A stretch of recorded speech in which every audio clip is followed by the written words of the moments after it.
Hello learners, today we will study about contract of pledge या pledge जिसे हम कहते हैं. According to section 172, the bailment of goods as security for payment of a debt or performance of promise is called pledge. हमने last video में contract of bailment के बारे में पढ़ा था, जिसमें एक गुड्स बेलर जो है बेली को गुड्स प्रोवाइड करता है और जो जब इनका परफॉर्मेंस कंप्लीट हो जाता है, टाइम का ड्यूरेशन कंप्लीट हो जाता है या जो भी उनके कॉन्ट्रैक्ट का पर्पस था वो कंप्लीट हो जाता है, उसके बाद बेली उन गुड्स को रिटर्न कर देता है.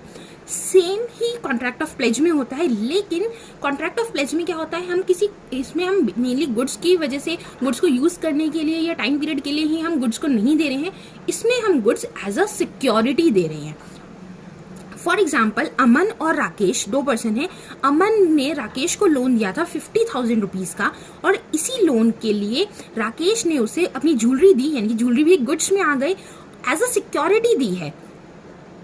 तो यहाँ पर हमारा कौन सा कॉन्ट्रैक्ट हो जाएगा? कॉन्ट्रैक्ट ऑफ प्लेज अराइज होगा. इसमें भी टू पार्टीज इन्वॉल्व होती हैं.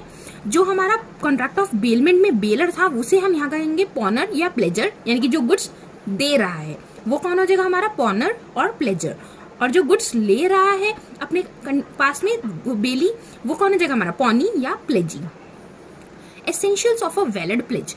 वैलिड प्लेज के लिए कुछ एसेंशियल्स होने जरूरी हैं. वो क्या क्या हैं? सबसे पहले, pledge is only of movable goods.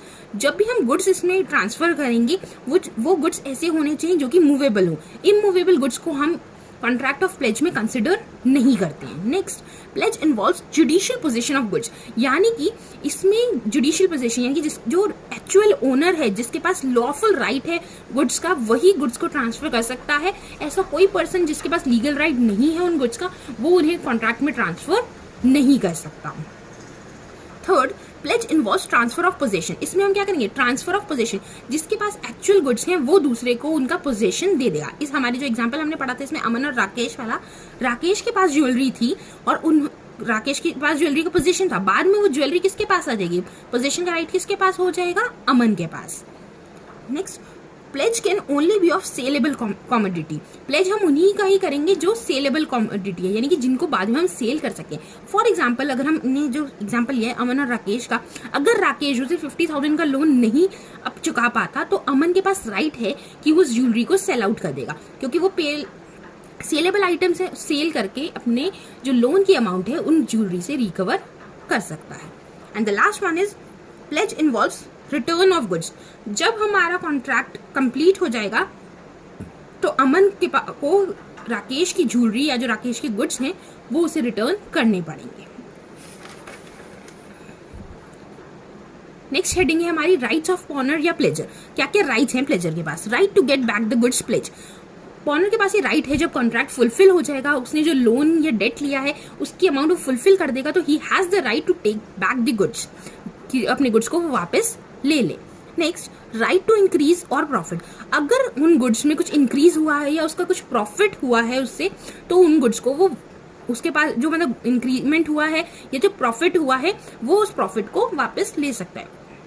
For example, अगर हमने यहाँ पर गुड्स जो अमन और राकेश का हमने एग्जाम्पल दिया था, अमन राकेश को राकेश जो है अमन को ज्वेलरी देने के बजाय अपनी काऊ दे देता कि तुम इस काऊ का को यूज कर सकते हो, अगर कोई मिल्क निकालना होगा तो दे देना.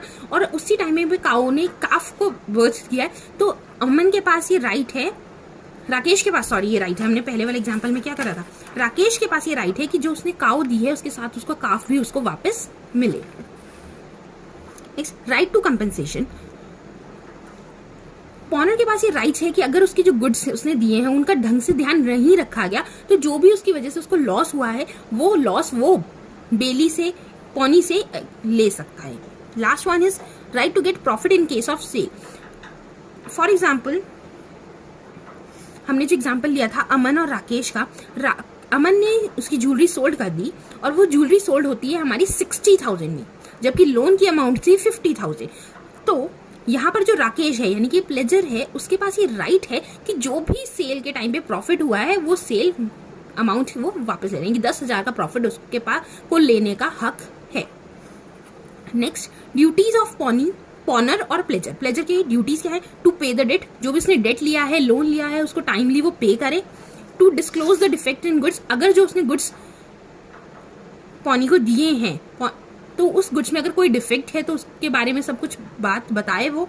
To repay the necessary expenses, अगर कुछ भी एक्सपेंसेस करने पड़ रहे हैं उन गुड्स की केयर करने के लिए, उन गुड्स को सही कंडीशन में रखने के लिए, तो जो भी एक्सपेंसेस उसे बियर करने पड़ रहे हैं पॉनी को या प्लेजी को, वो गुड्स वो उनको सारी अमाउंट पे करे। Duty after sale, if after selling the goods loan amount is not recovered, देखो हमने पहले एग्जांपल में पढ़ा था कि उसकी अमाउंट ज्यादा सेल आउट हो जाती है।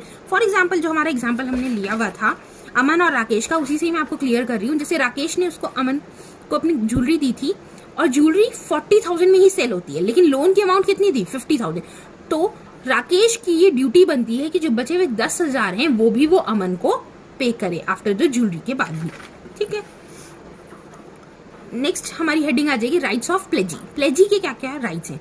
Right to retain the goods, he has the right to retain the goods, तब तक उसको रिटेन करने का हक है जब तक कि वो लोन की अमाउंट रिकवर नहीं हो जाती, उसे लोन की अमाउंट नहीं मिल जाती।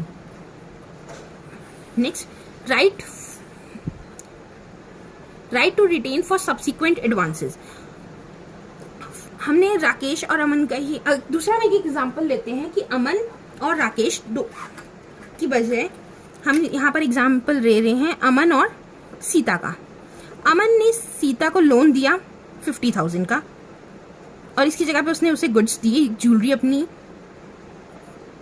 पर टाइम के बाद क्या हुआ, 50,000 का जो लोन था उसने उसको पेमेंट सीता ने कर दी और थोड़े टाइम के बाद ही उसने दोबारा से लोन लिया 40,000 का और ज्वेलरी अभी उसने वापस नहीं ली थी। तो उसी टाइमिंग में क्या होगा, हम ये मान लेंगे कि जो उसने ज्वेलरी दी है उन्हीं का ही वो एडवांस सीता ने अमन को दिया है। सबसिक्वेंट एडवांस में समझ में आया कि हमने जो दोबारा से दूसरी बार उसने लोन लिया है तो उसका एडवांस मान के भी वो उन गुड्स को रख सकता है। अगर आपको ये चीज खत्म करनी है, प्लेजी को ये बात खत्म करनी है, तो उसे एक अलग से कॉन्ट्रैक्ट बना के ये शो करना पड़ेगा कि मेरी जो पुरानी वाली ज्वेलरी मैंने दी थी उससे इस कॉन्ट्रैक्ट का कोई लेन देन नहीं है। Next, right to extraordinary expenses, अगर वो कोई भी एक्स्ट्रा ऑर्डिनरी एक्सपेंस करता है बेलर के गुड्स को प्रोटेक्ट करके रखने के लिए, तो उस टाइम पे उसके पास ये हक है कि उन गुड्स को के लिए जो उसने एक्सपेंस करे हैं वो गुड्स वो प्लेजर से ले ले, उसके एक्सपेंसेस को प्लेजर से ले ले। Last one, right in case of पॉनर makes default, अगर पॉनर कोई भी डिफॉल्ट करता है पेमेंट करने के लिए तो उसके पास राइट है कि वो उसे स्यू कर सके और उसके पास जो गुड्स उसने एज अ सिक्योरिटी रखे हैं उन सिक्योरिटी वाले गुड्स को बेचकर अपने लोन की अमाउंट को, अपनी डेट की अमाउंट को रिकवर कर ले। लास्ट हेडिंग है हमारी ड्यूटीज ऑफ पॉनी और प्लेजी की। पॉनी और प्लेजी की क्या ड्यूटीज हैं? To take reasonable care of the goods pledge, जो भी गुड्स उसने प्लेज कर रही हैं, जो भी गुड्स उसके हाथ में है पॉनर के गुड्स जो भी पॉनी के हाथ में हैं उन गुड्स का वो रीजनेबल केयर करे, उनको प्रोटेक्ट करके रखे, उनकी ध्यान रखे। Next, not to make improper use of the goods pledge, जो भी उसने गुड्स प्लेज रखे हैं उसे, जो भी उसके अंडरटेकिंग में वो गुड्स हैं उन गुड्स का वो फालतू का यूज या गलत इस्तेमाल ना करे अपने फालतू में, मतलब एक्स्ट्रा प्रॉफिट गेन करने के लिए। Third one, not to mix the goods pledge with his own goods, जो भी उसके गुड्स अपने गुड्स के साथ वो प्लेजर के गुड्स को मिक्स ना करे। And the last one is to return the goods pledge after the performance of the contract, यानी कि जब कॉन्ट्रैक्ट फुलफिल हो जाए उसके बाद वो प्लेजियर को उसके गुड्स रिटर्न कर दे। और यहाँ पर हमारा कॉन्ट्रैक्ट ऑफ प्लेज खत्म होता है।